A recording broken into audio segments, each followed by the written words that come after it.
بسم اللہ الرحمن الرحیم۔ عہد صحابہ اور تابعین کی ہسٹری میں پورا تقریباً مکمل ہو چکا ہے، بس آخری ایریا رہ گیا تھا کہ تہذیب کیسے ہوئی۔ اس سے پہلے لیکچر سٹاپ دعوت کے پڑھ چکے اور پولیٹیکل معاملات بھی آپ پڑھ چکے، تو اب یہ تہذیبی تاریخ میں یاد ہوگا کہ پچھلے لیکچر میں ہم نے ایک پولیٹیکل سسٹم کیا بنایا تھا صحابہ کرام نے، تو اس کی سٹڈی اب کر چکے ہیں۔ تو آج ہمارا ٹاپک جو ہے معیشت یعنی اکنامکس کیسی رہی ہے، تقسیم دولت کا سلسلہ کیسے چلا، نظام زکوٰۃ کیا رہا، قانون وراثت کا کیا چیز رہی، حکومت کی آمدنی کے ذرائع کہاں سے آیا اور کیا کیا ان کا، حکومتی اخراجات کیا تھے اور کیسے چلتے تھے، معاشی ترقی ہوئی یا نہیں ہوئی اور ہوئی تو کیسے ہوئی، اور پھر بزنس کیسا رہا۔ تو یہ اسٹڈی ہم اب کرنے لگے ہیں۔ پھر اس کے ساتھ انشاءاللہ معاشرت کی بھی اسٹڈی کریں گے کہ قبائل میں قربت کیسے ہوئی، خواتین کا کیا کردار رہا، غلامی کی لعنت جو ابھی تک جاری تھی اس کو کیا حل کیا، لائف اسٹائل کیسے رہے لوگوں کے، اور ٹاؤن پلاننگ کی لوگوں نے کہ نہیں کی، اور پھر کلچر کیسا بنا۔ تو یہ چیز ہمارا ٹاپک ہوگا۔ پولیٹیکل معاملات کو تو ہم نے پوری ڈیپتھ سے پچھلے لیکچر میں مکمل کر لیا تھا۔ تو اب ہم آتے ہیں اسپیشلی اکنامکس۔ اس کے لیے اب ہم قرآن مجید کی آیات کا ہم ترجمہ کرتے ہوئے وہیں سے ہم یہ آغاز کرتے ہیں۔ وہیں سے اصل میں ایک پورا تقسیم دولت کا نظام خود قرآن مجید میں اللہ تعالیٰ نے بتا دیا تھا اور رسول اللہ صلی اللہ علیہ وسلم نے امپلیمنٹ کیا تھا۔ تو اب صحابہ کرام نے کیا کیا، پہلے تو یہ دیکھیے کہ یہ ارشاد کیا ہے۔ ارشاد ہوا جو کچھ بھی اللہ ان بستیوں کے لوگوں سے اپنے رسول کی جانب پلٹا دے تو وہ اللہ رسول آپ کے رشتہ داروں، یتیموں، مساکین اور مسافروں کے لیے یہ اہتمام اس لیے کیا گیا ہے کہ یہ مال آپ لوگوں کے مالداروں ہی کے درمیان گردش نہ کرتا رہے۔ رسول جو کچھ آپ کو دیں وہ لے لیجئے اور جس سے منع کریں اس سے رک جائیے۔ اللہ سے ڈرتے رہیے کہ وہ سخت سزا دینے والا ہے۔ یہ مال ان غریب مہاجرین کے لیے جو اپنے گھروں اور جائیدادوں سے نکال باہر کیے گئے ہیں کیونکہ وہ اللہ کا فضل اور رضا چاہتے ہیں اور اللہ اور اس کے رسول کی حمایت پر تیار رہتے ہیں، اور یہی سچے لوگ ہیں۔ یہ مال انصار کے ان لوگوں کے لیے بھی ہے کہ جو ان مہاجرین کی آمد سے پہلے ایمان لا کر دارالہجرت میں مقیم تھے۔ یہ ان مہاجرین سے محبت کرتے ہیں اور جو کچھ بھی انہیں دے دیا جائے اس کی کوئی تنگی اپنے دلوں میں محسوس نہیں کرتے، اور خود ضرورت مند ہو کر بھی اپنی ذات پر دوسروں کو ترجیح دیتے ہیں۔ در حقیقت جو لوگ دل کی تنگی سے بچا لیے گئے تو وہی کامیاب ہے۔ یہ مال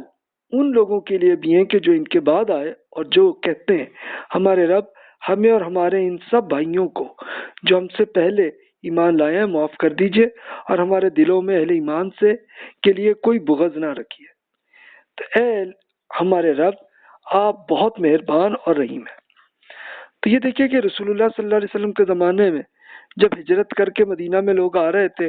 مشکلات میں تھے، تو انصار نے ان کی خدمت کی تھی۔ تو اللہ تعالیٰ نے وہی فرما دیا کہ بھی اب یہ نہیں کہ جنہوں نے جنگ میں فتح کر لیا تو اب غنیمت وہی انہی کو ہی ملے، نہیں، اب یہ سب لوگوں کو ملنی، اور یہ خاص طور پہ ان میں فرمایا کہ بھی وہ سارے علاقے کے جو اللہ اس کو سرنڈر کروا دے۔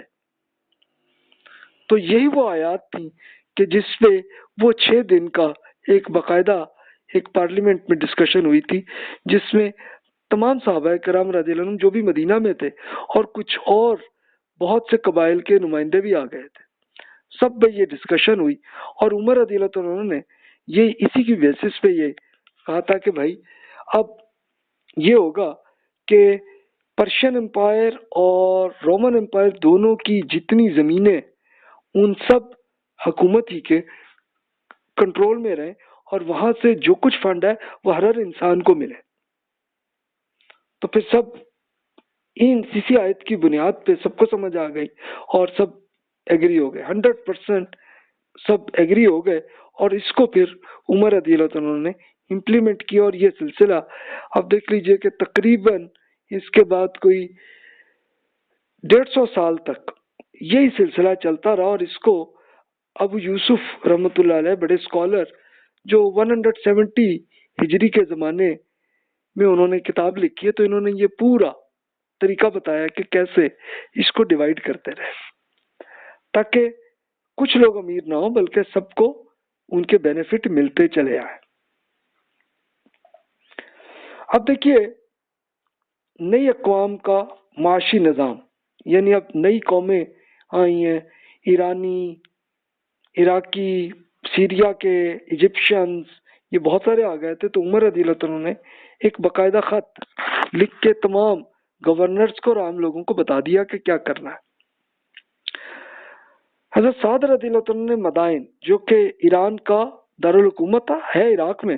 لیکن عراق ایران ایک ہی تھا اس زمانے میں، ان کے آدمیوں کو جمع کر کے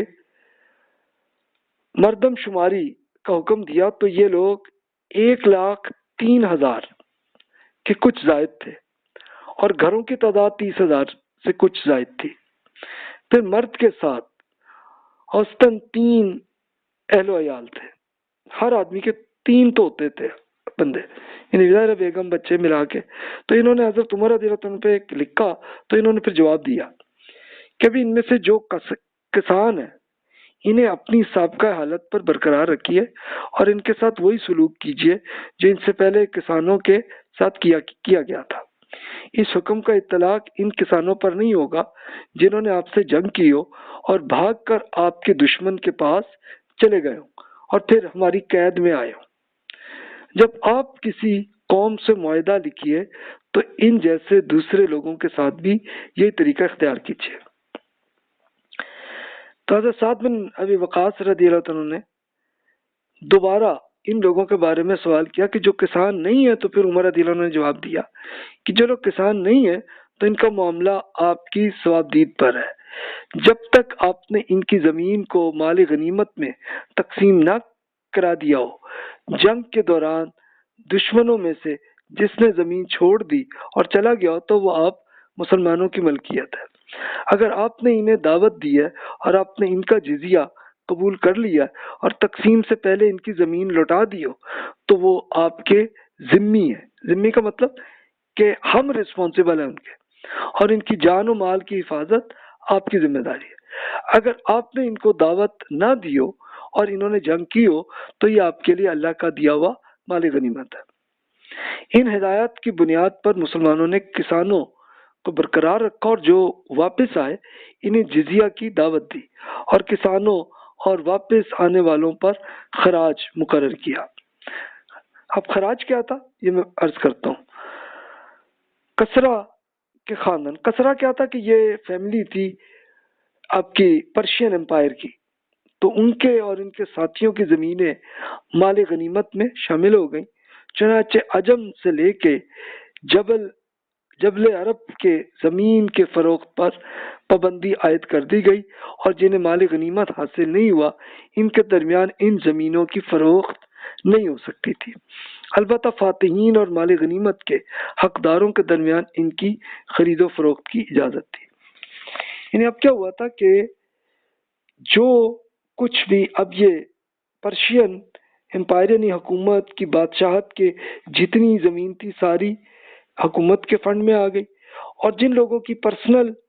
زمین تھی جن کی ان کے پاس ہی رہی کہ بھی ٹھیک ہے آپ کسان ہیں آپ کریں خود اس میں بس صرف اتنا کیا کہ بھی آپ یہ کر لیجئے کہ آپ یہ جزیہ آپ دے دیں، اور وہ بہت کم رقم تھی